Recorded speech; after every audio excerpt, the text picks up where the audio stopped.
You're late. You kids are late. Who's gonna answer to my crying stomach? You mean growling, Shin. Really, he's so simple sometimes. You guys ought to apologize to my stomach. He wanted to dig in, but I said, no, we've gotta wait for him. You're such a softie, Shin. Alright guys, it's time to eat, and that means every man for himself. I love this picture. It's so great. Man, there's barely enough here to feed a kid, let alone a man. So I'll just have to... take yours! Survival of the fittest! This food is mine! Ow. Poor Heisuke. Hey! Why do you always steal my food? It's because of the difference in size, kid. I got a bigger body. That means I need more food. Well, I'm still growing, old man, so I gotta eat more too.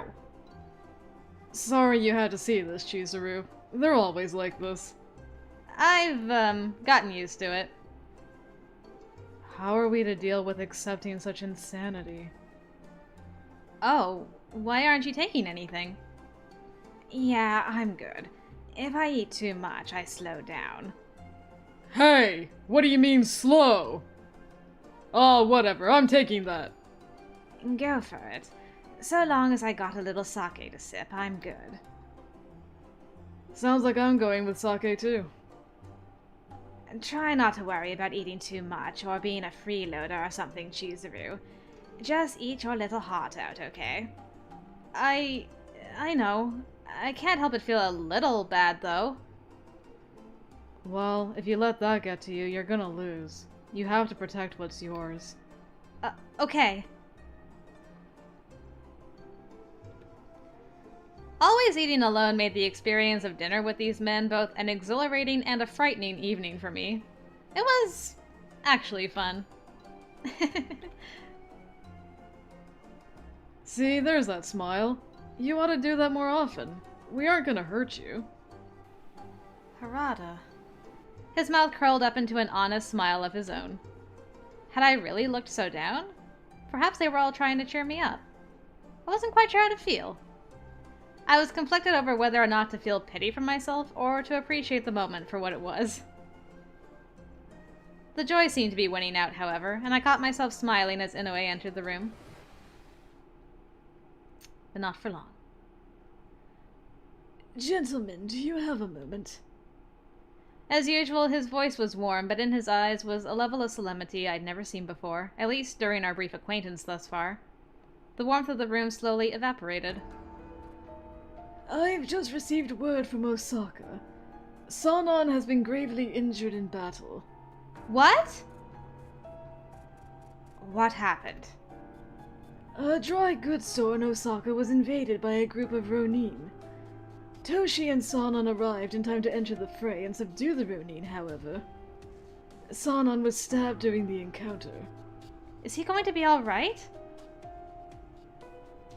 According to the letter, he is gravely hurt, but the wound is on his left arm. It will be hard for him to wield a blade, but he will most certainly survive. Oh, thank goodness. I exhaled as a brief sigh of relief, but the rest of the room was tense, still itching for answers. He should be returning here in a few days. Now please excuse me. I must speak with Kondo. He turned as he spoke, his last words delivered over his shoulder, and was gone. It was Saito who soon broke the awkward silence. An injury so grave he cannot clutch his sword. Perhaps the wound severed an artery. To wield a blade with one arm is a disservice. He may never carry a blade again if it's true. Oh. At last I understood. Fighting with a single hand would mean less strength behind his blows. Against an opponent of similar skill, he would almost certainly lose. If push comes to shove, he'll have to take it. I don't think Sanan's just going to give up. Don't jinx him, Soji. It's gonna look bad if officers start joining the Furies. Huh? Wait, that didn't make any sense. What are the Furies? Oh, so Furies come from something you drink where any injuries could be cured. Heisuke! Huh? Before I could move, Harada was on his feet and halfway across the room. I barely had time to gasp before he drove his fist into Heisuke. Ow! Heisuke, are you alright? Sano, you're overreacting. That was my bad, Heisuke. I slipped first. You alright? Sorry. After a moment, Harada curtly nodded to Heisuke in apology, the latter offering a quick, pained smile. Nah, I should have been watching what I said. Still, Sano, you didn't have to hit me. His punch had enough force to knock out a lesser man, but Heisuke seemed unfazed. It was never clearer how different these men were. Chizuru, everything you just heard is something you are never to repeat. I'm sure you're curious, but we can't tell you anything else, so don't ask. And forget what you just heard from Heisuke. His voice was friendly, but his eyes gave his words a cold weight that made me feel uncomfortable. The Furies that Heisuke spoke about are men to be pitied. Okita's voice was flat, emotionless. A sudden chill of melancholy entered his eyes. I couldn't bring myself to say anything more. Thankfully, Nagakura broke the awkward silence. It's nothing you need to worry yourself about. You don't have to get all worked up. I was only a guest in their house, not a warrior at the Shinsengumi. The truth of the Shinsengumi's secrets were no business of mine, something I'd known. There was little value in that sentiment, however. Put it from your mind. Involving yourself in our affairs will only put you in greater danger. I bit my lip and kept silent. The wall between us was almost tangible, almost far too large an obstacle for me to defeat easily. So I had to do it the hard way. I finished my dinner in sad silence, excused myself, and returned to my room. I had a great deal to think about. Furies, huh? I wondered to myself if the Furies referred to the Rakshasa pictured in Buddhist texts. Though I wasn't well versed, I recalled reading a text about a man-eating demon god with that name. I have no idea where to start. From drinking the medicine to Captain becoming a Fury? No, I wasn't supposed to think about those things.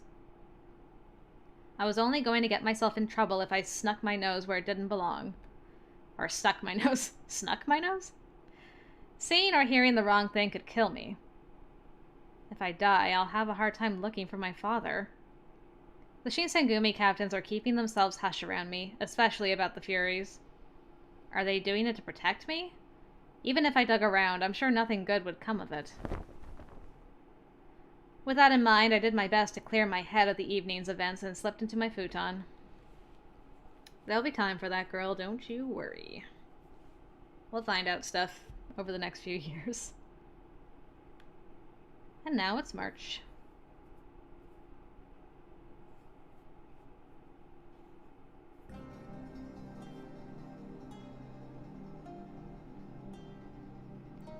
March 1864. It fast approached a month since I began living within the Shinsengumi headquarters. Hijikata and Sanan finally returned to the compound from their trip to Osaka, but spirits were low. Sanan's injury had unforeseen consequences for everyone in the organization. Day-to-day operations became hectic for a little while. His wounds seemed quite dire, and they drained whatever goodness in his nature he'd hoped to keep. Sanan would spend days holed up in his room, protected by a barrier of impenetrable silence. If he were to leave his room, a rare occasion now, he was often short-tempered and quickly retreated. Yeah, his route's gonna be an interesting one. To say the least. Even though I, too, spent days in the exile of my room, he seemed to take it much differently. Sanan seemed trapped within a painful memory, each day bringing him closer to a gloomy twilight. I softly pondered what service I could offer to the Shinsengumi if I were not allowed to search for my father. I'm sure Hijikata is overwhelmed with whatever business he's dealing with, but I need to visit him. I realize with the tension so high that it's better to have Hijikata on my side rather than not. Oh yeah, we're gonna meet, oh man, I can't remember his name. Beautiful purple-haired dude. I crept around the hall looking for Hijikata, but he was nowhere to be seen. Would it be impolite to visit his room directly? As I paced around the hall in contemplation, an unknown warrior appeared before me. Yeah, that guy. I've been living in the Yagi residence for a month, but he was unfamiliar to me. My current dilemma compelled me to approach him. Excuse me, have you seen Hijikata? The man turned to respond, and my eyes widened to scan his enormous frame before he spoke. And who might you be? Mind telling me what you're doing here? Oh, I am... Well, it's a long story. Don't make me repeat myself. Answer me. I'm... Chizuru Yukimura. Ah. I recall hearing the commander recruited a young apprentice as his new page. Must be you. Yes. I wasn't aware they were telling people that I was an apprentice warrior at headquarters. However, my reputation was the last thing on my mind as I faced this man's pressuring gaze. I didn't appreciate the harsh scrutiny he seemed to impose, scanning me from head to toe. So why don't you start telling me about how you know the chief and commander? I hear you're from Edo, but what kind of tricks did you have up your sleeve to slide in here? I did no such thing! Ah, but judging by how defensive you became, it sounds like I'm right on target. Look, this isn't the place where someone without any worth on the battlefield or in the strategy room can waltz in without earning it. I'm going to ask you one more time. How did you get in with the chief and commander? I, Kanryu Takada, am asking you a question. What makes you think you can just ignore me? He grew increasingly agitated, almost like a petulant child because I refused to answer him. He reached his massive hand over towards me as if to grab me, but then a voice stopped him. Hey, Takada! What the hell are you doing here? When he recognized Hijikata's voice, he snapped his hand back to his side. Well, well, Commander Hijikata. I'm here on business with Chief Kondo. That's so. I've heard nothing about this. He called me on special orders to assist him while Colonel Sanan is out of commission. However, as it appears, Chief Kondo is nowhere to be seen, so I will be on my way now. Takada turned to take his leave, but then he slowed his step, leaving us with a few words. As a side note, Commander Hijikata, are the rumors true that you've welcomed this young blood as your page? Yes, but it is none of your concern to know more. Ah, forgive me. I'll refrain from pressing for details, as it seems to be out of my jurisdiction. I do, however, question your predisposition toward keeping those from your birthplace close to you. It seems I forget myself. Please excuse me. Uh-huh. Once Takada exited the hall, I couldn't help but feel a rush of relief. Hey, Yukimura. Don't be walking around the headquarters without permission. Yes, sir. I didn't mean to cause trouble. Your presence here is not common knowledge, and only those staying at Yagi residence know. Be mindful of anyone who visits from the Miyakawa residence, is that clear? Clear. I promise to be more careful going forward. So, may I ask who that man was? That man is the captain of the 5th Division. His name is Kanryu Takada.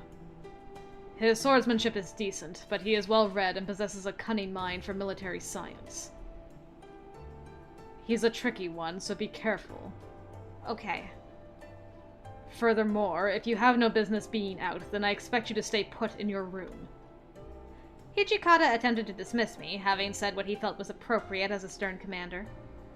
I This time, though, I'm gonna ask if I can help. I didn't get many chances to see Hijikata, so I took the opportunity to offer my aid to the house. I actually have a favor to ask of you, Hijikata. Staying in my room for long periods alone makes me feel terribly useless. Would you please give me something to do? I'll do anything. Cleaning, laundry, anything. Hijikata sensed the sincerity of my plea, and it appeared as though he actually considered it. Do you really find yourself incapable of occupying your time in your room productively? Well, a little. Fine. I shall discuss with Gen, so until further notice, stand by for your orders. Really? This is under the condition that you are to keep from interacting with outsiders, understand? Understood. But thank you so much. The next day, Inoue informed me that I was given more freedom within the headquarters, which allowed me to exit my room freely. Hooray! My duties included cleaning, laundry, and cooking. Not the most glamorous of chores, of course. However, it gave me an opportunity to occupy myself as opposed to going stir-crazy in my room. I will take it. A little bit of extra freedom's not a bad thing.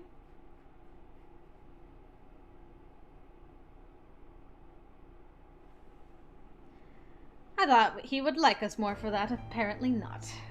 Oh well. Baby steps with this boy. June 1864.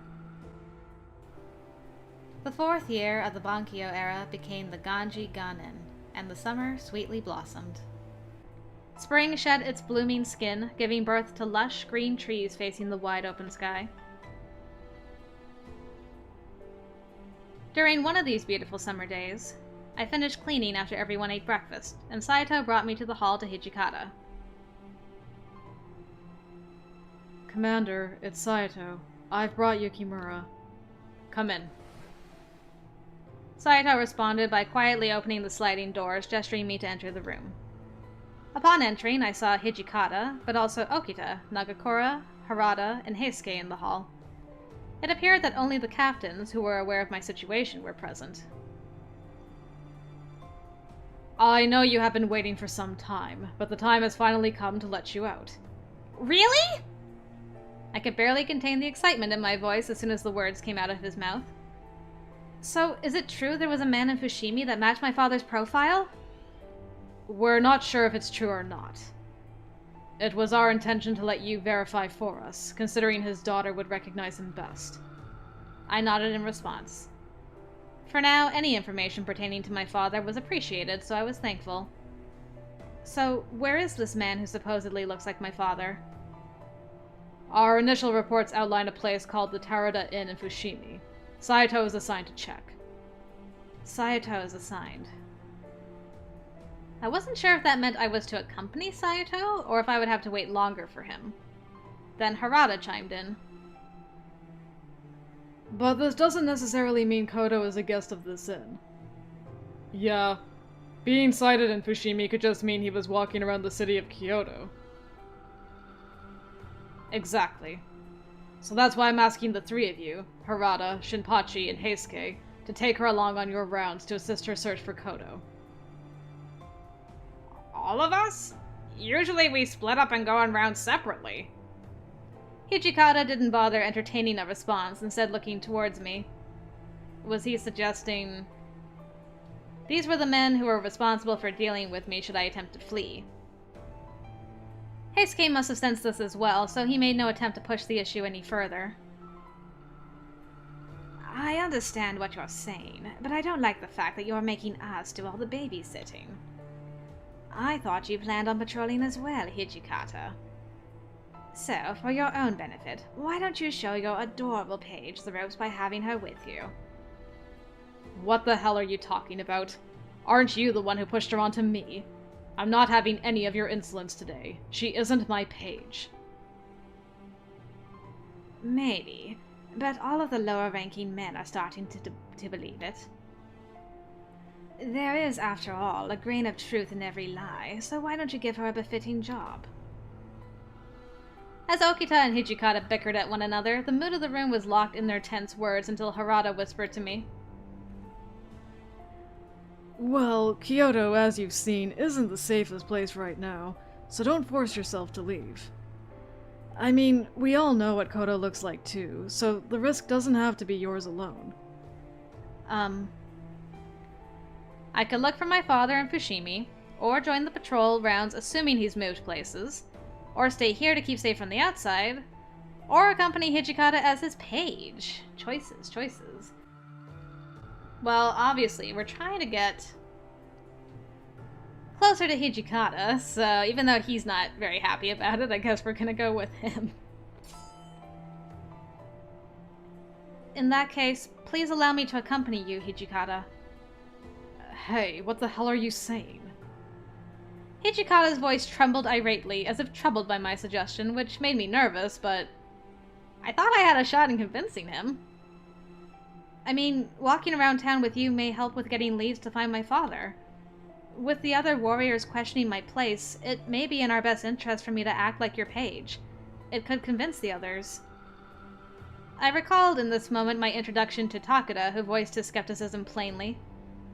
After sharing my viewpoint, Hijikata's expression soured. Then he responded. Listen, there is no need to believe in what Soji was describing about the city. He's just having fun and messing with... Now, aren't you happy you have an adorable little page, Hijikata?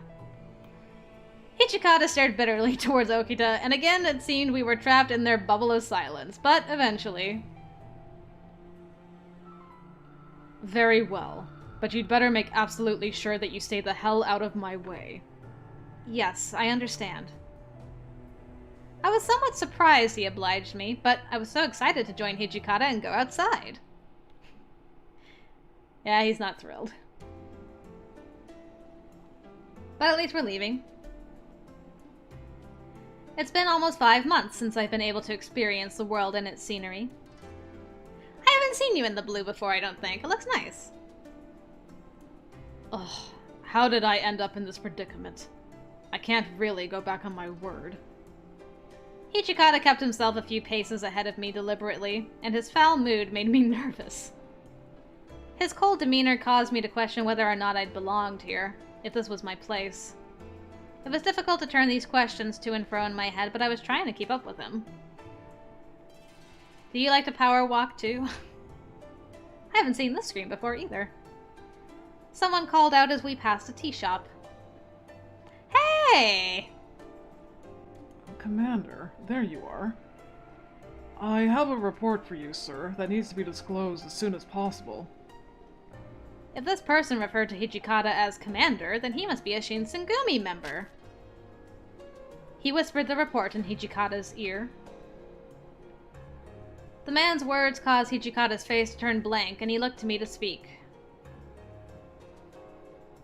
I have an urgent matter to attend. I am entrusting you to stay at this shop and ask about Koto. Huh? But then I'd be by myself. Would that be alright with you?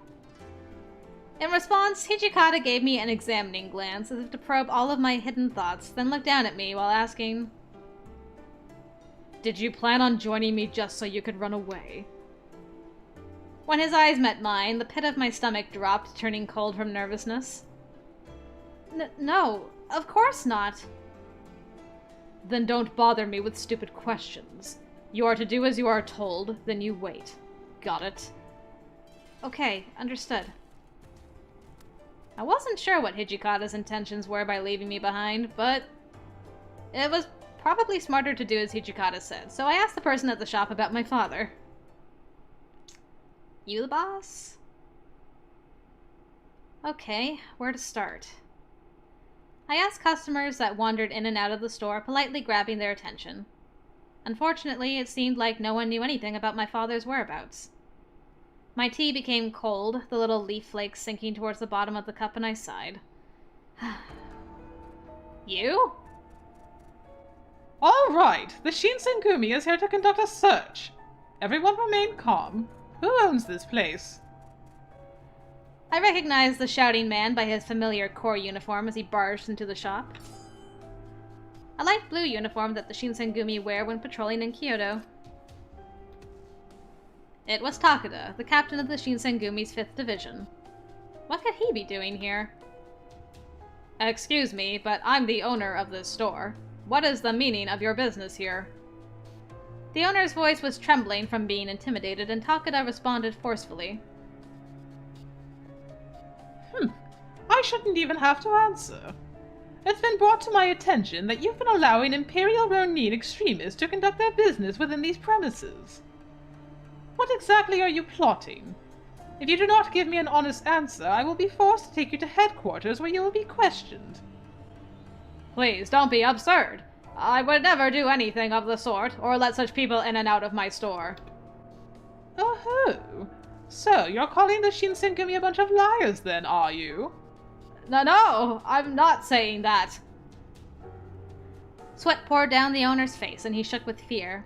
Takeda glanced around the store with a sticky glare. I quickly ducked behind a shelf so he wouldn't notice me. I managed to avoid detection as he scanned the store, then Takeda approached the owner again. It is our best interest to allow local businesses to run as smoothly as possible, as you know. So, depending on how well you cooperate, perhaps I could make all of this disappear. You're implying...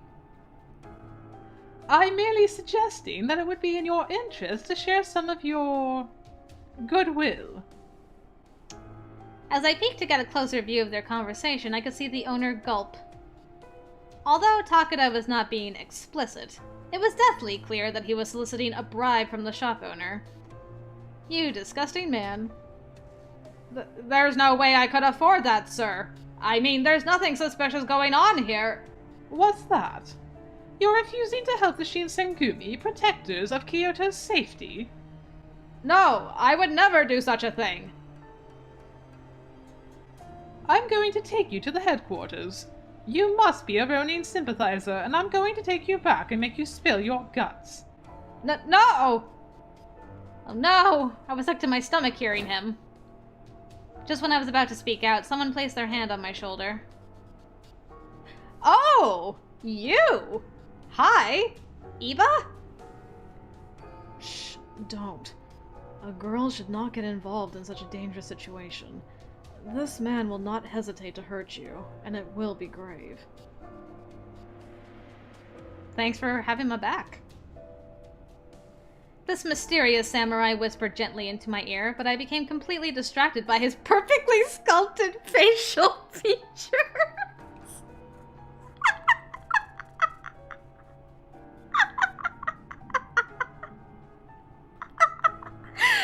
Wow, we got so easily distracted from our target. I'm okay with that, though. His skin looked incredibly fair and soft, and he was almost as gorgeous as Hijikata. Okay, not completely distracted. We still rank Hijikata a little bit above. For a second, I thought he was an actor. He was dressed in expensive, exotic-looking fabrics, leading me to believe he was famous. Don't worry. Just leave this to me. The softness of his voice enveloped me in a great calm, and I sat back down to let him proceed. Go get him, Iba. But I hoped he'd be okay. Takeda was massive, and his short temper seemed like a recipe for disaster if anyone crossed him. I can't imagine dealing with such a violent soul. Excuse me. May I say something? You're with the Shinsengumi, right? Takeda turned to face this man, staring in disbelief that someone would approach him in such a manner. So, what is it to you? The owner of the shop clearly stated he isn't allowing any Imperial extremists to solicit here. So, with what charges do you intend on taking him back to your headquarters, What? How dare you question me like this? You're one of those Imperial extremists, aren't you? I should have known you'd turn up eventually. The mysterious samurai smiled coolly, and he responded calmly. So, just because I question you, I'm an extremist. I guess a fair investigation is out of the question. Well, you are preventing me from inflicting justice, which is just enough proof. Very well, then. If things are going to escalate, I wouldn't want to upset the lady here. Would you mind handling our business outside? You sound afraid of getting your pretty face all bloodied up. Not surprising. Takeda huffed smugly to himself and waddled out of the store to challenge the samurai. Waddle. I'm trying to picture a massive Takeda, like, just waddling out. That's amazing. Takeda's smirk remained on his face as the two met each other outside of the store. He assumed an offensive stance and then reached for his katana to threaten him. Or not. Huh? As soon as Takeda moved his hand to unsheath, the samurai intercepted to cover the sword's mouth. Let go, or else I will... Oh, don't tell me you really thought you were going to draw your sword, were you? If you were, then things between you and me are going to get serious, and I'm not sure you're ready for things to get serious. The samurai possessed a duality. One side was a soft-spoken gentleman, the other side a warrior. Takeda sensed this duality as well, because after the samurai made his claim, he made no movement. Before we knew it, people gathered around the store, murmuring amongst themselves and echoing the general sentiment of confusion and wonder. The Mibu wolves are having a duel? Are they causing trouble again? Such murmurs caught my ear as I looked ahead.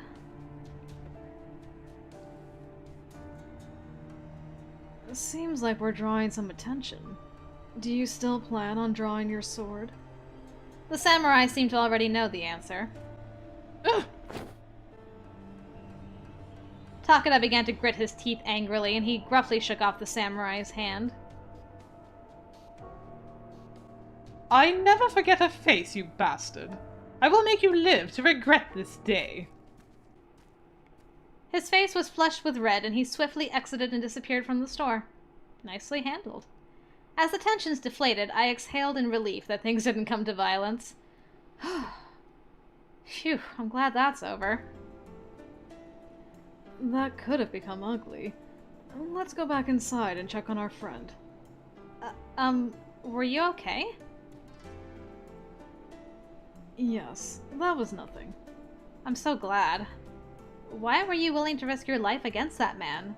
You didn't have to stop me back there.